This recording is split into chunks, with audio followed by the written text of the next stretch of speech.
হিজবুল্লাহর সঙ্গে যুদ্ধে জড়ালে ইসরায়েলের চূড়ান্ত পরাজয় হবে বললেন ইরান।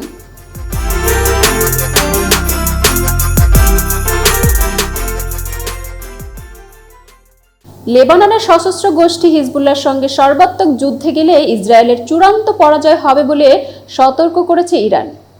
হিজবুল্লাহ নিজেকে এবং লেবাননকে রক্ষা করতে সক্ষম বলে শুক্রবার এক বিবৃতিতে সতর্কবার্তা দিয়েছে তেহরান। সামাজিক যোগাযোগ মাধ্যমে দেওয়া এক পোস্টে জাতিসংঘে ইরানের মিশন জানিয়েছে, নিজেকে বাঁচাতে দখলদার ইসরায়েলি শাসনের যে কোনো দুর্বিসন্ধিমূলক সিদ্ধান্ত এই অঞ্চলকে একটি নতুন যুদ্ধে নিমজ্জিত করতে পারে। এর ফলে 1948 সালে অধিকৃত ইসরায়েলি অঞ্চল সহ লেবাননের অবকাঠামো বিধ্বস্ত হবে। ওই পোস্টে আরও বলা হয়, নিঃসন্দেহে এই যুদ্ধে ইহুদিবাদী শাসনের চূড়ান্ত পরাজয় হবে।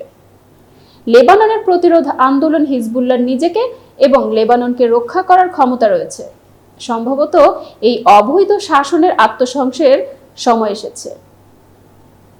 এতক্ষণ বার্তা বৈঠকের সাথে থাকার জন্য ধন্যবাদ। নতুন নতুন তথ্য পেতে বার্তা বৈঠকের ইউটিউব চ্যানেল ও ফেসবুক পেজের সাথেই থাকুন।